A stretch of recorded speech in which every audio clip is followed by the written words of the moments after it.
प्रिय छात्रों, नमस्कार। आओ त्रिकोणमिति सीखें श्रृंखला के अंतर्गत आज ये 22वां वीडियो है। आज की हमारी प्रॉब्लम है, यदि tan a बराबर 3/4 हो तो cos square a minus sin square a का मान ज्ञात करो। आपको दिया हुआ है tan a का मान 3/4 के बराबर है। आपको इसकी सहायता से cos square a minus sin square a का मान ज्ञात करना है। इस प्रश्न को हम दो विधियों से आपको हल करके दिखलाएंगे और इन दोनों विधियों में जिन सूत्रों का प्रयोग होगा, जिन नियमों का प्रयोग होगा, वे सभी नियम आपको हम इससे पहले बता चुके हैं। क्लियर? तो देखिए, पहली विधि आपको बता रहे हैं। सबसे पहले हमने लिखा, दिया है tan a बराबर 3/4 और आपको हमने बताया था tan a की जो परिभाषा है वह बराबर होती है लंब बटे आधार के। तो ये बराबर हो गया लंब बटे आधार के। तो यदि आप इसकी तुलना करेंगे तो आपको प्राप्त होता है लंब बराबर 3 और आधार बराबर 4। अब इस कर्ण की गणना कर लीजिए आप। कर्ण बराबर होता है वर्गमूल लंब का स्क्वायर प्लस आधार का स्क्वायर।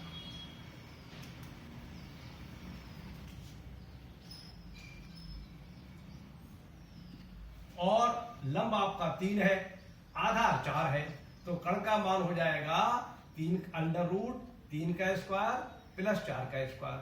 और इसको सिंप्लीफाई करेंगे तो आपको प्राप्त होगा √9 प्लस 16 बराबर √25 बराबर 5। इस प्रकार से आपको जो tan a का मान दिया था उसकी सहायता से आपने कर्ण का मान ज्ञात कर दिया। जब आपको कर्ण का मान ज्ञात हो गया और आपको यहां पर जिस व्यंजक का मान ज्ञात करना है वह व्यंजक है cos square a minus sin square a। इसका मतलब यह हुआ कि आपको एक तो cos a की वैल्यू मालूम होना चाहिए और एक sin a की वैल्यू मालूम होना चाहिए। और आपको हमने बतलाया था cos a बराबर होता है आधार बटे कर्ण, और आधार आपका 4 है और कर्ण निकला 5 की। इससे आपका cos a का मान निकलता है 4/5। क्लियर? और sin a बराबर होता है लंब बटे कर्ण के, और लंब आपका है 3 और कर्ण निकला है आपका 5। तो sin a बराबर आपको मालूम हो गया 3/5। अब आपको cos a के मान भी मालूम है और sin a का मान भी मालूम है। इन दोनों मानों को आप इस व्यंजक में यथास्थान लगा दीजिए और फिर गणना कर लीजिए, आपको प्रश्न का उत्तर प्राप्त हो जाएगा। वैसे ये गणना करना और मान लगाना आपको आना चाहिए, लेकिन फिर भी मैं आपको हल करके दिखलाई देता हूं। देखिए, ऐसा है cos स्क्वायर a है, तो यहां आप लिखेंगे 4/5 का होल स्क्वायर माइनस ये आ जाएगा, sin a के स्थान पर मान लगाएंगे 3/5, तो आपको प्राप्त होगा 3/5 का होल स्क्वायर। और इसको सिंप्लीफाई करेंगे तो 16/25 माइनस 9/25। एक भिन्न ये है और एक भिन्न ये है। भिन्नों को जोड़ने और घटाने के लिए, सरल करने के लिए हर का एलसीएम लेना पड़ता है। तो हर का एलसीएम लेने के बाद जब इसको सॉल्व करेंगे तो हमें प्राप्त होगा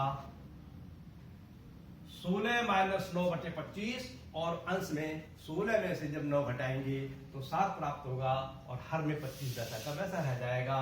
तो आपको cos square a minus sin square a का मान प्राप्त होता है 7/25 उत्तर। इस प्रकार से आपने दी गई शर्त के अनुसार cos square a minus sin square a का मान ज्ञात कर लिया।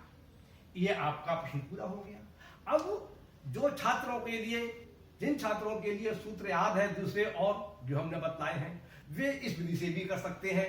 उसमें हमारे लिए cos a और sin a के मान निकालने की जरूरत नहीं है। देखिए, आपको इसका मान निकालना है cos square a minus sin square a का मान, और आपको हमने बतलाया था cos 2a बराबर होता है cos square a minus sin square a। तो जब cos 2a का मान cos square a minus sin square a के बराबर होता है तो इसका मतलब ये हुआ कि आप cos square a minus sin square a की जगह cos 2a लिख सकते हैं। तो इस व्यंजक के स्थान पर हमने लिख दिया cos 2a। क्लियर? और हम जानते हैं, ये भी सूत्र आपको हम बता चुके हैं, cos 2a बराबर होता है 1 minus tan square a upon 1 plus tan square, और tan a का मान आपको दिया। क्लियर? तो ये मान आप लगा दीजिए जहां जहां tan a आया है, और फिर उसको हल कर लीजिए, आपका प्रश्न हल हो जाएगा। तो हम मान लगा के हल करके दिखलाई देते हैं, वैसे ये क्रिया आपको स्वयं करना चाहिए। तो हम देखिए, इससे नई लाइन प्राप्त होती है बराबर 1 माइनस 3/4 का होल स्क्वायर, क्योंकि tan a का मान 3/4 दिया हुआ है, अपॉन 1 प्लस 3/4 का होल स्क्वायर, और इसे सिंप्लीफाई करेंगे तो प्राप्त होगा 1 माइनस 9/16 हर अंश में प्राप्त होगा, और हर में प्राप्त होगा 1 प्लस 9/16, और हर में जब अंश में जब इसको सिंप्लीफाई करेंगे तो प्राप्त होगा 16 माइनस 9/16, और हर में प्राप्त होगा आपको 16 प्लस 9/16, और इसे और सिंप्लीफाई करेंगे अंश में तो आपको प्राप्त होगा 7/16, और हर में जब इसे सिंप्लीफाई करेंगे तो आपको प्राप्त होगा 25/16। और आपको कई बार हम बता चुके हैं, आपको आना भी चाहिए, अगर a/b बराबर x/y लिखा हुआ है तो ये वाली भिन्न पलट जाती है, x को हम ऐसे लिख देते हैं a/b गुणा y/x। तो इसी नियम के आधार पर ये 7/16 तो वैसे के वैसे लिखे रहेंगे, और ये 25/16 जो लिखे हुए हैं इसके स्थान पर लिखे जाएंगे गुणा करके 16/25। इस 16 से ये 16 कैंसिल हो जाएंगे, जो अंश और हर दोनों में उभयनिष्ठ गुणनखंड है, और आपका शेष रह गया 7/25, जो आपका cos square a minus sin square a का मान आपको प्राप्त हो जाता है।